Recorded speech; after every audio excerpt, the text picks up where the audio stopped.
Hi hello ನಮಸ್ತೆ welcome to my YouTube channel. ಎಲ್ಲರೂ ಹೇಗಿದ್ದೀರಾ? ಎಲ್ಲರೂ ತುಂಬ ಚೆನ್ನಾಗಿದ್ದೀರಾ ಅಂತ ಅಂದ್ಕೊಂಡು ನೋಡಿರಿ ಸ್ನೇಹಿತರೆ, ನಾವು ಕೂಡ ಸೂಪರ್ ಆಗಿದ್ದೀವಿ ನೋಡಿರಿ. ನಾನಂತೂ ಇವತ್ತು ರುಚಿಕರವಾಗಿರೋಂಥ ಒಂದು ರೆಸಿಪಿನ ತೊಗೊಂಡು ಬಂದಿದ್ದೀನಿ.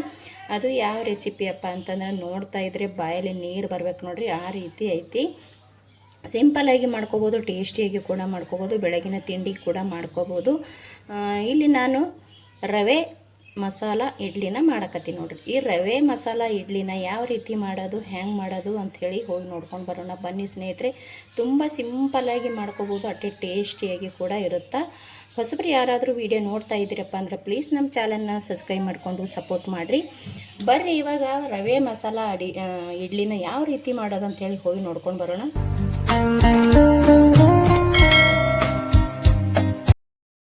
ರವೆ ಮಸಾಲ ಇಡ್ಲಿ ಮಾಡೋಕ್ಕೆ ನಾನಿಲ್ಲಿ ಒಂದು ಬಟ್ಲದಷ್ಟು ರವಾನ ತೊಗೊಂಡಿನಿ.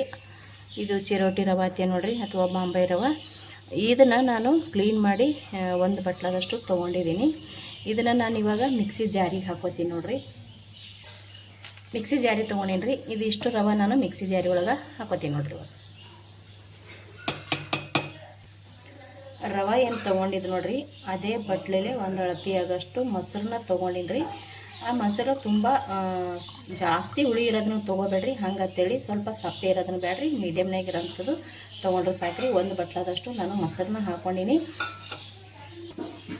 ಇದು ಒಂದು ಸ್ವಲ್ಪ ಇವಾಗ ಮಿಕ್ಸ್ ಮಾಡಿಕೊಂಡು ಇದು ಒಂದು 2 ರೌಂಡ ಮಿಕ್ಸಿ ಜಾರಿ ಮಿಕ್ಸ್ ಹಾಕಿಟ್ಟು ರುಬ್ಕೊಂಡು ತೊಗೊಂಡು ಬರೋಮ್ರಿ. ಇದನ್ನು ನೋಡಿರಿ, ನಾನಿಲ್ಲಿ ಮೊಸರು ಹಾಕ್ಕೊಂಡಿದ್ದೀನಿ ಒಂದು ಬಟ್ಲದಷ್ಟು. ಕಡಿಮೆ ಬಿದ್ದರೆ ಮತ್ತೆ ಸೇರಿಸ್ಕೋಬೋದ್ರಿ.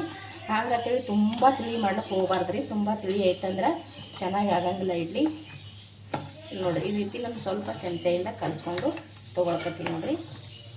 ಇದಕ್ಕೆ ಕಡಿಮೆ ಏನಾದ್ರು ಬಿತ್ತಂದ್ರೆ, ಮೊಸರು ಇಲ್ಲಪ್ಪ ಅಂದ್ರೆ ಸ್ವಲ್ಪ ನೀರಾದರೂ ಏನಾದರೂ ಸೇರಿಸ್ಕೊಂಡು ರುಬ್ಕೋರಿ. ಭಾಳ ಗಟ್ಟಿ ಐತಪ್ಪ ಅಂದ್ರೆ ಮತ್ತು ಒಂದು ವೇಳೆ ಮೊಸರು ಇತ್ತಂದ್ರೆ ಇನ್ನೊಂದು ಚೂರು ಮೊಸರು ಕೂಡ ಹಾಕ್ಕೊಂಡು ಇದನ್ನು ರುಬ್ಕೊಂಡು ತೊಗೋಬೋದ್ರಿ. ಇದು ನಾನು ರುಬ್ಕೊಂಡು ತೊಗೊಂಬರ್ತೀನಿ ನೋಡಿರಿ. ಈ ರೀತಿ ನಾನು ರವೆ ಮತ್ತು ಮೊಸರು ರುಬ್ಕೊಂಡು ಬಂದೆ ನೋಡಿರಿ. ಈ ರೀತಿ ಐತೆ. ಇದು ನಾನು ಏನು ಮಾಡ್ತೀನಪ್ಪ ಅಂದ್ರೆ ಒಂದು ಪಾತ್ರೆಗೆ ತೊಗೊಂಬಿಡಮ್ರಿ. ಇಲ್ಲಿ ಒಂದು ಪಾತ್ರೆ ಕೂಡ ತೊಗೊಂಡಿದ್ದೀನಿ. ಈ ಪಾತ್ರೆಗೆ ತೊಕ್ಕೋತೀನಿ ನೋಡಿರಿ. ಸ್ವಲ್ಪ ಈ ಪಾತ್ರೆಗೆ ತೊಗೊಂಬಿಟ್ಟು ಎಲ್ಲ ನೀಟನ್ನು ಹಾಕೊಂಡ್ಬಿಟ್ಟು ಇದನ್ನು ಸ್ವಲ್ಪ ಇದು ಮಿಕ್ಸ್ ಮಾಡಿಕೊಂಡು ಒಂದು 10 ನಿಮಿಷ ಆದರೂ ಇದನ್ನು ನೆನೆಯಕ್ಕೆ ಬಿಡೋಣ. ಒಂದು 10 ನಿಮಿಷ ಆದರೂ ಇದನ್ನು ನೆನೆಸ್ಕೊಂಡು ತೊಗೊಂಡ್ರೆ ಚೆನ್ನಾಗಿ ನೆನೆತೈತಿ. ಇದಕ್ಕೆ ಮೇಲೆ ಮುಚ್ಚಿ ನಾನು ಒಂದು 10 ನಿಮಿಷ ನೆನೆಸಿ ತೊಗೋತೀನಿ ನೋಡಿರಿ ಹಿಟ್ಟು. ನೋಡಿರಿ, ಇದನ್ನು ನಾನು ಒಂದು 10 ನಿಮಿಷ ನೆನೆಸ್ಕೊಂಡು ತೊಗೊಂಡಿನಿ. ಇವಾಗ ಚೆನ್ನಾಗಿ ನೆಂದು ಮತ್ತು ಫುಲ್ ಗಟ್ಟಿಯಾಗೈತಿ ನೋಡಿರಿ ಇದು. ಇವಾಗ ಇದಕ್ಕೆ ಏನು ಮಾಡ್ತೀನಪ್ಪ ಅಂತಂದ್ರೆ, ನಾನು ಮುಂಚೆನೇ ಇಲ್ಲಿ ನೋಡಿರಿ ಒಂದು ಮೀಡಿಯಮ್ ಸೈಜ್ ಇರೋಂಥ ಕ್ಯಾರೆಟ್ನ ತುರಿದು ತೊಗೊಂಡಿದ್ದೀನಿ. ಇಲ್ಲಿ 2 ಹಸಿ ಮೆಣಸಿನ್ಕಾಯಿನ ಸಣ್ಣಗೆ ಕಟ್ ಮಾಡಿ ಇಟ್ಕೊಂಡಿನಿ. ಚಿಕ್ಕದೊಂದು ಈರುಳ್ಳಿ ಚಿಕ್ಕಾಗಿ ಕಟ್ ಮಾಡಿ ಇಟ್ಕೊಂಡಿನಿ ಈ ರೀತಿ. ಮತ್ತು ಇಲ್ಲಿ ಕೊತ್ತಂಬರಿ ಸೊಪ್ಪು ಕೂಡ ತೊಗೊಂಡಿನಿ. ಜೀರಿಗೆ ತೊಗೊಂಡಿನಿ. ಇಲ್ಲಿ ಅಜ್ವಾನ ತೊಗೊಂಡಿನಿ, ಸ್ವಲ್ಪ ಸಾಕ್ರೆ ಜೀರಿಗೆ. ಇವಾಗ ನೋಡಿರಿ, ಇಲ್ಲಿ ಇದಿಷ್ಟು ನಾನು ಇವಾಗ ಕ್ಯಾರೆಟ್ ಅದೇನು ತೊಗೊಂಡಿದ್ದೆ ನೋಡಿರಿ, ಇದಿಷ್ಟು ನಾನು ಇವಾಗ ಹಾಕೋತೀನಿ ನೋಡಿರಿ. ಇದಿಷ್ಟು ಒಮ್ಮೆಲೇ ಹಾಕ್ಕೊಂಡು ಮಿಕ್ಸ್ ಮಾಡ್ಕೊಳ್ಳಿ. ಮತ್ತು ಇವಾಗ ನೋಡಿ, ತುಂಬ ಅಂದ್ರೆ ತುಂಬ ಟೇಸ್ಟ್ ಆಗ್ತಾವ್ರಿ ಈ ರೀತಿ ರವೆ ಮಸಾಲ ಇಡ್ಲಿ. ತುಂಬ ಈಸಿಯಾಗಿನೂ ಮಾಡ್ಕೋಬೋದು, ಸಖತ್ತಾಗಿ ಟೇಸ್ಟ್ ಅಂತೂ ಅದ್ಭುತವಾಗಿರುತ್ತೆ. ಇಲ್ಲಿ ನೋಡಿರಿ, ಒಂದು ಸ್ವಲ್ಪ ನಾನು ಕರಿ ಎಳ್ಳು ಕೂಡ ತೊಗೊಂಡಿದ್ದೀನಿ ನೋಡಿರಿ. ತಿಂತಾ ಇರಬೇಕಾದ್ರೆ ಬಾಯಲ್ಲಿ ಕರಿ ಎಳ್ಳು ಸಿಕ್ತಪ್ಪ ಅಂದ್ರೆ ಟೇಸ್ಟ್ ಅಂತೂ ಚೆನ್ನಾಗಿರುತ್ತೆ.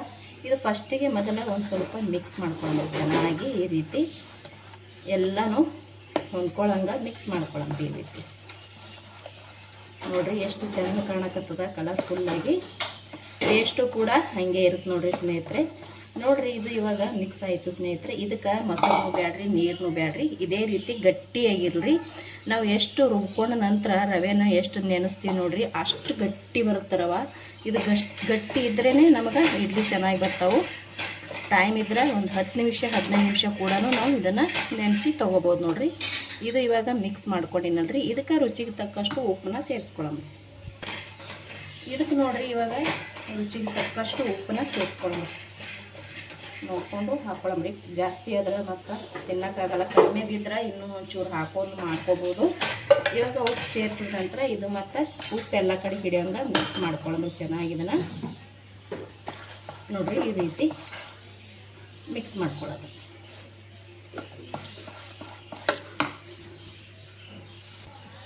ಇಲ್ಲಿ ನೋಡಿರಿ ನಾನು ಒಂದು ಸ್ವಲ್ಪ ವಿನೋ ಪ್ಯಾಕೆಟ್ನ ತೊಗೊಂಡಿದ್ದೀನಿ. ಇಲ್ಲಿ ಒಂದು ಅರ್ಧದಷ್ಟು ವಿನೋ ಪ್ಯಾಕೆಟ್ನ ನಾನು ಸೇರಿಸ್ಕೊಂಡಿದ್ದೀನಿ ನೋಡಿರಿ. ವಿನೋ ಬೇಡಪ್ಪ ಅಂದ್ರೆ ನೀವು ಸೋಡಾದ ಪುಡಿ ಕೂಡ ಬಳಸ್ಕೋಬೋದು. ಅಡುಗೆಗೆ ಹಾಕ್ತೇವೆ ನೋಡಿರಿ, ಆ ಸೋಡಾದ ಪುಡಿ ಕೂಡ ಬಳಸ್ಕೋಬೋದು ನೋಡಿರಿ. ನಾನು ಸ್ವಲ್ಪ ಇಲ್ಲಿ ಮೊಸರು ಹಾಕ್ಕೊಂಡೆ ರೀ. ಮೊಸರು ಹಾಕ್ಕೊಂಡು ಇದು ತಕ್ಷಣವೇ ಮಿಕ್ಸ್ ಮಾಡ್ಕೋಬೇಕು. ಇವಾಗ ಆಲ್ರೆಡಿ ನಾನು ಕುಕ್ಕರ್ ಒಳಗೆ ನೀರು ಹಾಕಿ ನೀರು ಕೂಡ ಕುದಿಯೋಕೆ ಇಟ್ಟೀನಿ ರೀ. ಆಲ್ರೆಡಿ ಕುದಿಯೋಕತ್ತೈತಿ.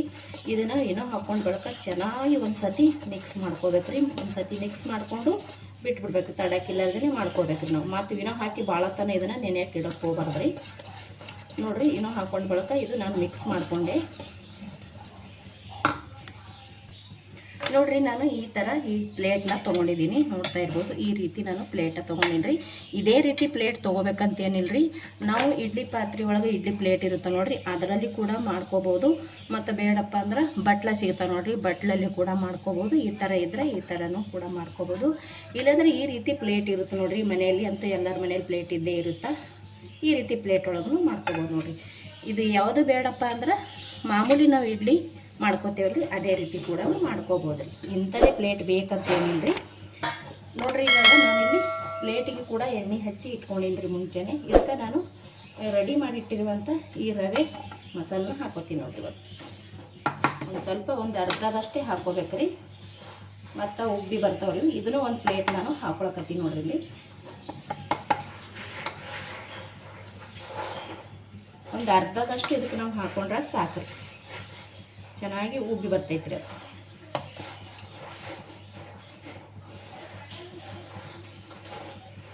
ನೋಡಿ ಈ ರೀತಿ ನಾನು ಹಾಕ್ಕೊಂಡಿದ್ದೀನಿ. ಇವಾಗ ಆಲ್ರೆಡಿ ನೀರು ಕೂಡ ಕುದಿಯೋಕೆ ಸ್ಟಾರ್ಟ್ ಆಗೈತ್ರಿ. ನಾವು ಇಡ್ಲಿ ಪಾತ್ರೆ ಒಳಗೆ ಇದನ್ನು ಒಯ್ದು ಇಡಮಾತ್ರಿ. ನೋಡಿರಿ ನಾನು ಗ್ಯಾಸಿನ ಮ್ಯಾಗ ನೀರು ಕೂಡ ಇಟ್ಕೊಂಡು ಹೆಸರು ಬಂದದ ಅಂತ ಹೇಳಿದ್ದೆ ನೋಡಿರಿ. ನೀರು ಕೂಡ ಕುದಿಯೋಕೆ ಸ್ಟಾರ್ಟ್ ಆಗಿತ್ತು. ಆಲ್ರೆಡಿ ನಾನು ರವೆ ಏನು ಹಾಕ್ಕೊಂಡಿದ್ದೀನಲ್ರಿ ಪ್ಲೇಟಿಗೆ, ಅದು ಕೂಡ ನಾನು ಇಲ್ಲಿ ಇಟ್ಕೊಂಡಿದ್ದೀನಿ ನೋಡಿರಿ. ಇದಕ್ಕೆ ನಾವು ಇವಾಗ ಮುಚ್ಚಿ ಒಂದು 10 ನಿಮಿಷ ಅದು ಕುದಿಯೋ ತನಕ ನಾವು ಇದನ್ನು ಕುದಿಸ್ಕೊಂಡ್ರೆ ರೆಡಿಯಾಗಿ ಹೋಗುತ್ತೆ ನೋಡಿರಿ. ನಾನು ಈ ರೀತಿ ಇಟ್ಕೊಂಡಿನಿ ನೋಡಿರಿ. ನೀವು ಈ ರೀತಿ ಬೇಡ ಅಂದ್ರೆ ಮಾಮೂಲಿ ಇಡ್ಲಿ ಯಾವ ರೀತಿ ಮಾಡ್ಕೋತೀವೋ ಅದೇ ರೀತಿ ಕೂಡ ಮಾಡ್ಕೋಬೋದು ರೀ. ಇದನ್ನು ಮೇಲ್ಗಡೆ ಮುಚ್ಚಿ ಕುದಿಸಿ ರೆಡಿ ಮಾಡ್ಕೋತೀವಿ ನೋಡಿರಿ. ಸ್ವಲ್ಪ ಬಿಸಿಲು ಬೀಳಕತ್ತದ್ರಿ, ಹಾಗಾಗಿ ಇಲ್ಲಿ ವೈಟಾಗಿ ಕಾಣಕತ್ತದ ನೋಡಿರಿ. ನಾನು ಮುಂಚೆ ಹಾಕ್ಕೊಂಡಿದ್ದೀನಲ್ರಿ, ಅದನ್ನು ನಾನು ಇವಾಗ ತಕ್ಕೊಂಡಿದ್ದೀನಿ. ಸಖತ್ತಾಗಿ ಬಂದವು ಮಾತ್ರ, ನೋಡ್ತಾ ಇರ್ಬೋದು. ಚೆನ್ನಾಗಿ ಬಂದಿದ್ರೆ ಎಲ್ಲಿ ಕೂಡ ಅಂಟಂಗಿಲ್ಲ ರೀ. ಇದು ಪ್ಲೇಟಿಗೆ ಅಷ್ಟು ಸ್ಮೂತ, ಅಷ್ಟು ಚೆನ್ನಾಗಿ ಬರುತ್ತೆ. ಮತ್ತು ಘಮ ಅಂತೂ ಕೂಡ ಅಷ್ಟೇ ಇರುತ್ತೆ, ಯಾಕಂದ್ರೆ ಎಲ್ಲ ತರಕಾರಿ ಕೂಡ ಹಾಕ್ಕೊಂಡಿನಿ, ಮಸಾಲ ಹಾಕ್ಕೊಂಡಿವಲ್ರಿ, ಅಜ್ವೇನ, ಜೀರಿಗೆ. ನೋಡ್ತಾ ಇರ್ಬೋದು ನೀವು ಇಲ್ಲಿ. ಈ ರೀತಿ ಸ್ವಲ್ಪ ಪ್ಲೇಟಿಗೆ ಅಂಟದೇನೆ ತಕ್ಕೋಬೋದು ನೋಡಿರಿ. ಆರಾಮಾಗಿ ಸ್ವಲ್ಪ ತಣ್ಣಗಾದ ನಂತರ ತಗೊಂಡ್ರೆ ಈಸಿಯಾಗಿ ಆರಾಮಾಗಿ ತಕ್ಕೋಬೋದು. ನನಗೆ ಮತ್ತು ಇಲ್ಲಿ ಒಂದು 3 ಪ್ಲೇಟ್ದಷ್ಟು ಆಯ್ತು ರೀ. ನಾನು ಅದು ಕೂಡ ಹಾಕ್ಕೊಂಡಿನಿ. ಇದನ್ನು ಕೂಡ ಇವಾಗ ರೆಡಿ ಮಾಡಿ ತೊಗೋತೀನಿ ನೋಡಿರಿ. ನೋಡಿರಿ ರವೆ ಮಸಾಲ ಇಡ್ಲಿನ ನಾನು ರೆಡಿ ಮಾಡ್ಕೊಂಡಿದ್ದೀನಿ ನೋಡಿರಿ. ಸಖತ್ತಾಗಿರುತ್ತೆ, ಟೇಸ್ಟ್ ಅಂತೂ ಅದ್ಭುತವಾಗಿರುತ್ತೆ ಸ್ನೇಹಿತರೆ. ಇದು ಇನ್ನೂ ರುಚಿ ಹೆಚ್ಚು ಮಾಡಬೇಕಪ್ಪ ಅಂದ್ರೆ ಇದಕ್ಕೆ ಇನ್ನೊಂದು ಸ್ಟೆಪ್ ಐತ್ರಿ. ಅದು ಹೆಂಗಪ್ಪ ಅಂತಂದ್ರೆ ಇವಾಗ ನೋಡ್ಕೊಂಡು ಬರೋಣ ಬನ್ನಿ ಸ್ನೇಹಿತರೆ. ಟೇಸ್ಟ್ ಅಂತೂ ಅದ್ಭುತವಾಗಿರುತ್ತೆ. ಬರ್ರಿ ಇವಾಗ ಇನ್ನೊಂದು ಸ್ಟೆಪ್ ಯಾವ ರೀತಿ ಮಾಡೋದಂತ ನೋಡ್ಕೊಳ್ಳೋಣ. ನೋಡಿರಿ ನಾನು ದೋಸೆ ತವ ಇಟ್ಕೊಂಡಿದ್ದೀನಿ. ಅದಕ್ಕೆ ಸ್ವಲ್ಪ ಎಣ್ಣೆನ ಸವರ್ಕೊಂಡಿನಿ ರೀ. ನಾವು ಮಾಡಿರುವಂಥ ಈ ಇಡ್ಲಿನ ಒಂದು ಸ್ವಲ್ಪ ನಾವು ಈ ರೀತಿ ನೋಡಿರಿ, ಇಲ್ಲಿ ಒಂದು ಚೂರು ಎಣ್ಣೆ ಹಾಕಿಲ್ಲ, ಜಾಸ್ತಿ ಎಣ್ಣೆ ಇಲ್ಲ. ಒಂದು ಚಿಕ್ಕ ಸ್ಪೂನಲ್ಲಿ ಒಂದು ಅರ್ಧ ಸ್ಪೂನ್ ಆಗಷ್ಟು ಎಣ್ಣೆ ಹಾಕ್ಕೊಂಡ್ರೆ ಸಾಕು ರೀ. ನೀವು ಬೇಕಿದ್ರೆ ತುಪ್ಪ ಕೂಡ ಹಾಕ್ಕೊಂಡು ಮಾಡ್ಕೋಬೋದು. ಇದು ಒಂದು ಸ್ವಲ್ಪ ನಾವು ಫ್ರೈ ಮಾಡ್ಕೊಂಡ್ರಿ. ಈ ರೀತಿ ನಾವು ಫ್ರೈ ಮಾಡ್ಕೊಂಡೇವಂದ್ರೆ ಸಖತ್ ಟೇಸ್ಟ್ ಇರುತ್ತೆ. ಇದು ಸ್ವಲ್ಪ ಕಾಣಿಸ್ತಾ ಇಲ್ಲರಿ, ಯಾಕೆ ಅಂದರೆ ತುಂಬ ಇಲ್ಲಿ ಬಿಸಿಲು ಬೀಳ್ತಾ ಇದೆ, ಹಾಗಾಗಿ ಕಾಣಿಸ್ತಾ ಇಲ್ಲರಿ, ಏನೂ ಅನ್ಕೋಕೆ ಹೋಗ್ಬೇಡ್ರಿ. ನೋಡಿರಿ ಈ ರೀತಿ ನಾನು ಸ್ವಲ್ಪ ಎಣ್ಣೆನ ಹಾಕಿ ದೋಸೆ ಮಾಡೋ ತವದಾಗ ಸ್ವಲ್ಪ ಫ್ರೈ ಮಾಡ್ಕೋಬೇಕು ರೀ. ತುಂಬ ಜಾಸ್ತಿ ಮಾಡ್ಕೊಳಕ್ಕೆ ಹೋಗ್ಬೇಡ್ರಿ. ಒಂದು ಸ್ವಲ್ಪ ಚೂರು ಕಲರ್ ಚೇಂಜ್ ಆಗೋ ತನಕ ಮಾಡ್ಕೊಂಡ್ರೆ ಸಾಕು ರೀ. ಅಂದರೆ ಟೇಸ್ಟು ಇನ್ನೂ ಸಖತ್ತಾಗಿರುತ್ತೆ. ಸ್ವಲ್ಪ ಬಿಸಿ ಆದ ನಂತರ ಮತ್ತೆ ನಾವು ಇದನ್ನು ಈ ರೀತಿ ತಿರುಗಿ ಹಾಕ್ಕೊಳ್ಳೋಣ. ಇದು ನಾನು ಎಷ್ಟು ಯಾವ ರೀತಿ ಫ್ರೈ ಮಾಡ್ಕೋತೀನಿ ಅಂತ ಇದು ಫ್ರೈ ಮಾಡ್ಕೊಂಡ ನಂತರ ನಿಮಗೆ ತೋರಿಸ್ತೀನಿ ನೋಡಿರಿ ಸ್ನೇಹಿತರೆ. ಈ ರೀತಿ ನಾನು ಫ್ರೈ ಮಾಡ್ಕೊಂಡೆ. ನಾವೇನು ಇಡ್ಲಿ ಪಾತ್ರೆ ಒಳಗೆ ಬೇಯಿಸಿ ತೊಗೋತೇವೆ ನೋಡಿರಿ. ಒಂದು ಸ್ವಲ್ಪ ನಾವು ಎಣ್ಣೆ ಹಾಕ್ಕೊಂಡು ಈ ರೀತಿ ಫ್ರೈ ಮಾಡ್ಕೊಂಡೇವು ಅಂದ್ರೆ ಸಖತ್ತಾಗಿ ನೋಡ್ತಾ ಇರ್ಬೋದು ಇಲ್ಲಿ ಯಾವ ರೀತಿ ಉಬ್ಬಿದೆ ಅಂತ ನೋಡಿರಿ. ಇಲ್ಲಿ ಇಷ್ಟು ಫ್ರೈ ಆದ್ರೆ ಸಾಕ್ರಿ, ಇನ್ನೂ ಟೇಸ್ಟ್ ಜಾಸ್ತಿ ಆಗುತ್ತೆ. ಮತ್ತು ಇದಕ್ಕೆ ಇನ್ನೊಂದು ಏನು ಮಾಡ್ಬೇಕಪ್ಪ ಅಂತಂದ್ರೆ ಸ್ವಲ್ಪ ಖಾರನ ಹಾಕೋತೀವಿ ನೋಡಿ. ಇದ್ರ ಮ್ಯಾಲೆ ಸ್ವಲ್ಪ ಬಿಸಿ ಇರ್ಲಕ್ಕಾಗೆ ನಾವು ಈ ರೀತಿ ಖಾರನ ಹಾಕ್ಕೋಬೇಕು. ಜರ ಬಿಸಿ ಇರ್ಲಕ್ಕಾಗೆ ಹಾಕ್ಕೊಂಡೇವಂದ್ರೆ ಖಾರ ಅಂಟ್ಕೋತದ ಮತ್ತು ಟೇಸ್ಟ್ ಕೂಡ ಚೆನ್ನಾಗಿರುತ್ತೆ ಅಂತೇಳಿ ಖಾರ ಹಾಕ್ತಾಯಿದ್ದೀನಿ ನಾನು. ಖಾರ ಇಷ್ಟ ಇಲ್ಲ ಅನ್ನೋರು ಕೂಡ ಬಿಡ್ಬೋದ್ರಿ, ಹಾಕೋಲೇಬೇಕತ್ತೇನಿಲ್ಲ. ತಿಂತಾ ಇರ್ಬೇಕಾದ್ರೆ ಚೆನ್ನಾಗಿರುತ್ತೆ ಅಂಥೇಳಿ. ನೀವು ಇದು ಕಾಯಿ ಚಟ್ನಿ ಅಥವಾ ಸಾಂಬಾರು ರೊಟ್ಟಿಗೆ ಕೂಡ ತಿನ್ಬೋದು ನೋಡಿರಿ. ಯಾವ್ದು ರೊಟ್ಟಿ ಕೂಡ ತಿಂದರೂ ನಡಿತೈತಿ. ಇಲ್ಲಪ್ಪ ಅಂದ್ರೆ ನಾವು ಹಾಗೇನೂ ಕೂಡ ಇದನ್ನು ತಿನ್ಬೋದು ನೋಡಿರಿ. ಯಾಕಂದರೆ ಇದ್ರೊಳಗೆ ನಾವೆಲ್ಲ ಜೀರಿಗೆ ಅಜ್ವಾನ ಪ್ರತಿಯೊಂದು ಮಸಾಲನ ಸೇರಿಸಿವಲ್ರಿ, ಟೇಸ್ಟು ಚೆನ್ನಾಗಿರುತ್ತೆ. ಹಾಗೆ ಕೂಡ ತಿನ್ಬೋದು. ಇದನ್ನು ನಾನು ಒಂದು ಪ್ಲೇಟಿಗೆ ಇವಾಗ ಸರ್ವ್ ಮಾಡ್ಕೊತೀನಿ ನೋಡಿ. ರೆಡಿ ಅದು ನೋಡಿರಿ. ಈ ರೀತಿ ನಾನು ಸ್ವಲ್ಪ ತವದಾಗ ಕೂಡ ಫ್ರೈ ಮಾಡಿ ತೊಗೊಂಡಿದ್ದೀನಿ. ಸಖತ್ತಾಗಿರುತ್ತೆ, ಟೇಸ್ಟು ಕೂಡ ಅಷ್ಟೇ ಚೆನ್ನಾಗಿರುತ್ತೆ. ನೋಡ್ತಾ ಇರ್ಬೋದು ಇಲ್ಲಿ ನೀವು, ನೋಡ್ಲಿಕ್ಕೆ ಎಷ್ಟು ಚೆನ್ನಾಗಿ ಕಾಣಕತ್ತದ್ರಿ, ಇನ್ನು ತಿನ್ನೋಕ್ಕಷ್ಟು ರುಚಿಯಾಗಿರ್ಬೋದು ರೀ ಸ್ನೇಹಿತರೆ. ಖಂಡಿತ ಒಂದು ಸಲ ಟ್ರೈ ಮಾಡಿರಿ ನೋಡಿರಿ. ಯಾವ ರೀತಿ ಆದರೂ ಕೂಡ ಮಾಡ್ಕೋಬೋದು. ಈ ರೀತಿ ಒಂದು ಪ್ಲೇಟ್ದಾಗ ಕೂಡ ಹಾಕೋಬೋದು. ನಾನು ಇದನ್ನು ಫ್ರೈ ಮಾಡ್ಕೊಂಡಿಲ್ರಿ, ಹಾಗೇನೆ ತೊಗೊಂಡಿದ್ದೀನಿ. ಮಿಕ್ಕಿದೆಲ್ಲ ಫ್ರೈ ಮಾಡ್ಕೊಂಡಿನಿ. ಈ ರೀತಿಯೂ ಮಾಡ್ಕೋಬೋದು. ನಾನು ತೋರಿಸಿದೆ ರೀ, ಪ್ಲೇಟ್ ಒಳಗೂ ಕೂಡ ಹಾಕೋಬೋದು ಇದನ್ನು ಅಂತೇಳಿ. ನೋಡಿರಿ ಎಷ್ಟು ಚೆಂದಾಗ್ಯವು. ಟೇಸ್ಟ್ ಅಂತೂ ಅದ್ಭುತ ಇರುತ್ತೆ. ನಾನು ಅವಾಗೇ ಹೇಳ್ದಂಗೆ ನೀವು ಕಾಯಿ ಚಟ್ನಿ ಒಟ್ಟಿಗೆ ತಿನ್ಬೋದು ಅಥವಾ ಟೊಮೆಟೊ ಚಟ್ನಿ ಸಾಂಬಾರು ಒಟ್ಟಿಗೆ ಕೂಡ ಸರ್ವ್ ಮಾಡ್ಕೋಬೋದು ರೀ. ಇಲ್ಲಿ ಹಾಗೆ ಕೂಡ ಇದನ್ನು ನಾವು ತಿನ್ಬೋದು ನೋಡಿರಿ. ಎಲ್ಲ ಮಸಾಲ ತರಕಾರಿ ಹಾಕ್ಕೊಂಡಿವಲ್ರಿ, ನಮಗೆ ಚಟ್ನಿ ಕೂಡ ಬೇಕಾಗಿಲ್ಲ ರೀ, ಹಾಗೇನೂ ಕೂಡ ತಿನ್ಬೋದು ನೋಡಿರಿ. ಇದನ್ನು ನಾವು ಮಾಡಿರುವಂಥ ಈ ರವೆ ಮಸಾಲ ಇಡ್ಲಿ ನಿಮಗೆ ಇಷ್ಟ ಆಗಿತ್ತಪ್ಪ ಅಂದ್ರೆ ಪ್ಲೀಸ್ ಒಂದು ಲೈಕ್ ಮಾಡಿರಿ. ಹೊಸಬ್ರು ಯಾರಾದರೂ ವೀಡಿಯೋ ನೋಡ್ತಾ ಇದ್ದೀರಪ್ಪ ಅಂದ್ರೆ ಪ್ಲೀಸ್ ಚಾನಲ್ನ ಸಬ್ಸ್ಕ್ರೈಬ್ ಮಾಡ್ಕೊಂಡು ಸಪೋರ್ಟ್ ಮಾಡಿರಿ. ಇಷ್ಟೊತ್ತನ ವೀಡಿಯೋ ನೋಡಿದವ್ರಿಗೆ ಎಲ್ಲರಿಗೂ ಕೂಡ ಥ್ಯಾಂಕ್ ಯು. ಮತ್ತೆ ಒಂದು ಹೊಸ ರೆಸಿಪಿ ಒಂದಿಗೆ ಸಿಗ್ತಿರ್ರಿ. ಅಲ್ಲೇ ತನಕ ಮತ್ತೊಮ್ಮೆ ನಮಸ್ಕಾರ.